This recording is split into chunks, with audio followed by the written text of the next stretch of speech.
السلام علیکم ورحمۃ اللہ وبرکاتہ۔ اعوذ باللہ من الشیطان الرجیم، بسم اللہ الرحمن الرحیم۔ ان اللہ شدید العقاب، اللہ سخت سزا دینے والا ہے۔ سورہ الحشر کی آیت نمبر 7 کی تفسیر کا سلسلہ جاری ہے۔ گزشتہ ہمارے سامنے بڑی تفصیل سے بات آئی کہ اللہ سبحانہ و تعالیٰ نے آیت نمبر 7 میں فرمایا کہ جو کچھ بھی اللہ ان بستیوں کے لوگوں سے اپنے رسول کی طرف اللہ پلٹا دیا، وہ اللہ اور رسول اور رشتہ داروں اور یتامہ اور مساکین اور مسافروں کے لیے ہے۔ وہ اس لیے کہ تمہارے مالداروں ہی کے درمیان گردش نہ کرتا رہے۔ جو کچھ رسول صلی اللہ علیہ وسلم تمہیں دے وہ لے لو، اور جس چیز سے وہ تم کو روک دے اس سے رک جاؤ۔ کلیئر کٹ انسٹرکشنز دی گئی ہیں، اور اس کی تفسیر ہم گزشتہ ہمارے مطالعے میں کر چکے ہیں۔ پھر فرمایا واتقوا اللہ، اللہ سے ڈرو، اللہ سے ڈرتے ہوئے اپنی زندگی گزارو، چونکہ جواب دینا ہے۔ ان اللہ شدید العقاب، اللہ سخت سزا دینے والا ہے۔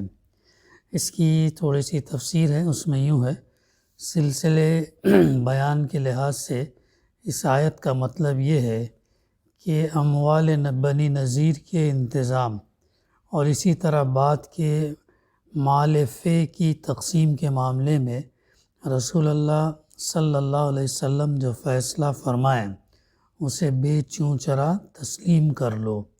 جو کچھ اللہ کے رسول صلی اللہ علیہ وسلم کسی کو دیں وہ اس سے لے لیں، اور جو کسی کو نہ دیں وہ اس پر کوئی احتجاج یا مطالبہ نہ کریں۔ کلیئر کٹ ہے، جو اللہ کے رسول صلی اللہ علیہ وسلم دیں تو لے لو، نہیں دیں تو رک جاؤ، اور ڈیمانڈ مت کرو، مطالبہ مت کرو۔ لیکن چونکہ حکم کے الفاظ عام ہیں اس لیے یہ صرف اموال فے کی تقسیم تک محدود نہیں ہے، بلکہ اس کا منشا یہ ہے کہ تمام معاملات میں مسلمان رسول اللہ صلی اللہ علیہ وسلم کی اطاعت کریں۔ ہر معاملات میں اللہ کے رسول صلی اللہ علیہ وسلم کی اطاعت کریں، فالو کریں، اتباع کریں۔ اس منشا کو یہ بات اور زیادہ واضح کر دیتی ہے کہ جو کچھ رسول تمہیں دیں کے مقابلے میں جو کچھ نہ دیں کے الفاظ استعمال نہیں فرمائے گئے، بلکہ فرمایا گیا جس چیز سے وہ تمہیں روک دے یا منع کر دے اس سے کیا ہے تم رک جاؤ۔ اگر حکم کا مقصود صرف اموال فے ہمارے سامنے جو اللہ تعالیٰ مال مسلمانوں کی طرف جو پلٹا دیا بغیر جنگ کی حالت میں، اسے مال فے کہتے ہیں، تو اس کی تقسیم کے معاملے تک اطاعت کو محدود کرنا ہوتا تو جو کچھ دے کے مقابلے میں جو کچھ نہ دے فرمایا جاتا۔ منع کرنے یا روک دینے کے الفاظ اس موقع پر لانا خود یہ ظاہر کر دیتا کہ حکم کا مقصود اللہ کے رسول صلی اللہ علیہ وسلم کا امر اور نہیں کی اطاعت ہے۔ جس چیز کا آپ حکم دے کرنا، جس چیز سے روکے رک جانا۔ یہی بات ہے جو خود رسول اللہ صلی اللہ علیہ وسلم نے بھی ارشاد فرمائی۔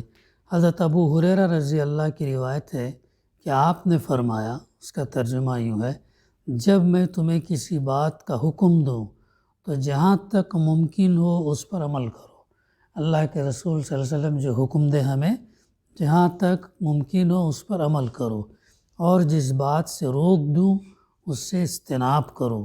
بخاری اور مسلم کی حدیث ہے۔ حضرت عبداللہ بن مسعود رضی اللہ کے متعلق روایت ہے کہ ایک دفعہ انہوں نے تقریر کرتے ہوئے کہا، اللہ تعالیٰ نے فلاں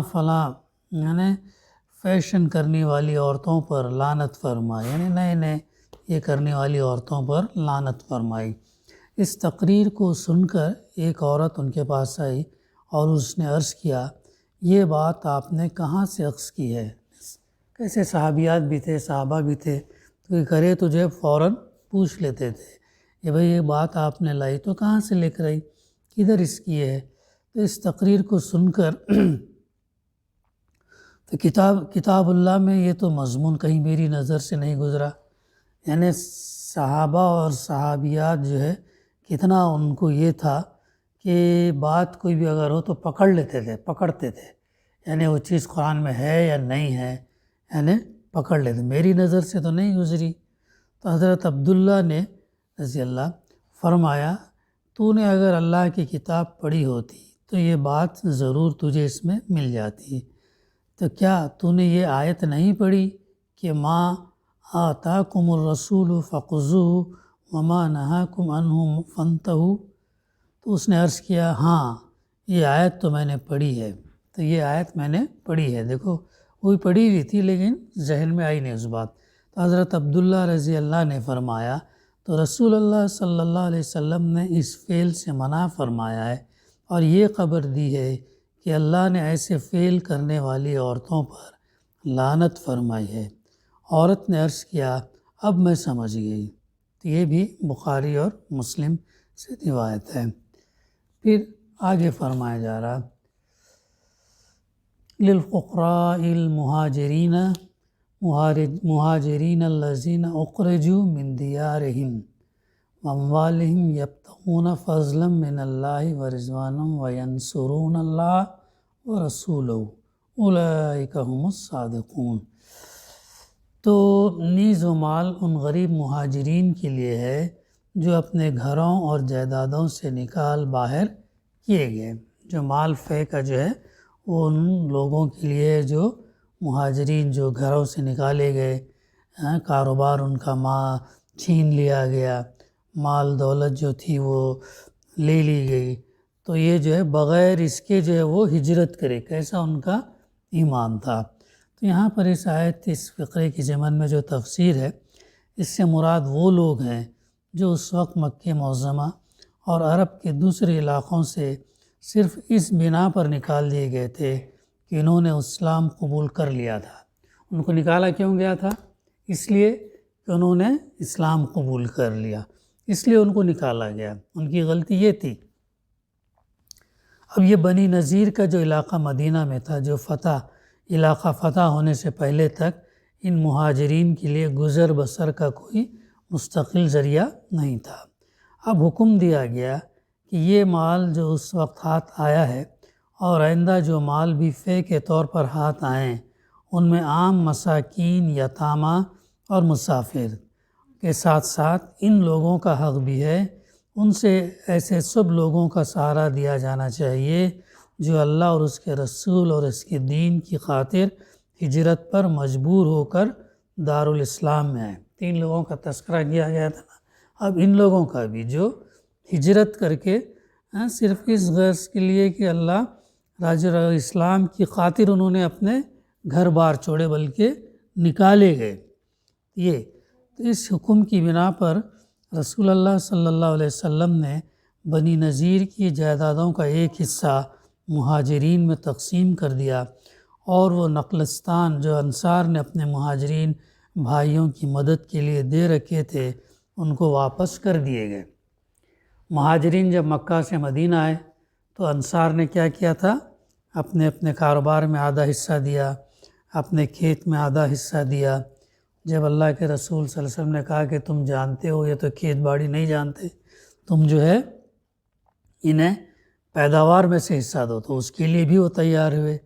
تو یہ لوگ دنگ رہ گئے، کیسے لوگ ہیں یہ؟ تو یہ سب دیا۔ پھر لیکن جب ان کو بنی نذیر کا یہ ملا، اس کے باغات اور اس کے اموال ملے، مال ملا، تو جو ہے لوگوں نے جو نخلستان ان کو انصار سے ان کو ملے تھے انہوں نے ان کو واپس کر دیا۔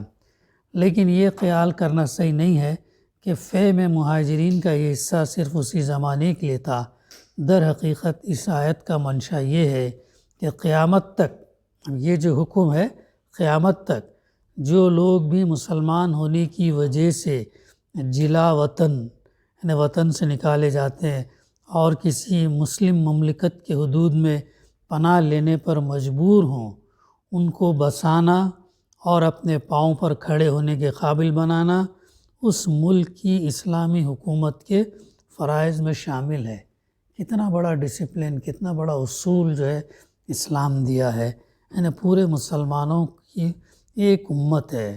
کسی علاقے کے مسلمان کو مسئلہ ہے تو دوسرے علاقے کے جو سکون اور امن میں ان کو لینا چاہیے، اور اسے زکوٰۃ کے علاوہ اموال فے میں سے بھی جو اس مت پر خرچ کرنا چاہیے۔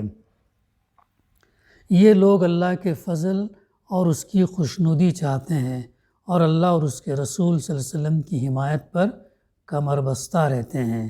یہی راست باز لوگ ہیں، اور جو ان مہاجرین کی آمد سے پہلے ہی ایمان لا کر اور ہجرت کرے۔ تو ان لوگوں کے بارے میں اللہ سبحانہ وتعالیٰ جو بتا رہا ہے وہ راست باز لوگ ہیں، یعنی اب ان کے آگے بھی جو بات انشاءاللہ آئیں گی، یہ انصار جو ہے کتنے مراد، یہ انصار ایسی یعنی فے میں صرف مہاجرین کا حق نہیں، بلکہ پہلے سے جو مسلمان دارالاسلام میں آباد ہیں وہ بھی اگر کمزور ہے، غریب ہیں، ضرورت مند ہیں، تو ان کا بھی جو حصہ اس کے اندر ہے کر کے بتایا۔ اور ایسے لوگوں کے بارے میں بتایا جا رہا ہے کہ کیا ہیں یہ لوگ؟ یہی راست باز لوگ، یہی سچے لوگ ہیں۔ تو اور بھی تفسیر کا مطالعہ انشاءاللہ ہم آئندہ کریں گے۔ دعا ہے کہ اللہ سبحانہ وتعالی ہمیں کہنے سننے سے زیادہ عمل کرنے کی توفیق دے۔ ربنا تقبل منا انک انت السمیع العلیم وتب علینا انک انت التواب الرحیم۔ صلی اللہ تعالی علی خیر خلقہ وعلی آلہ وصحبہ اجمعین۔ الحمد للہ رب العالمین۔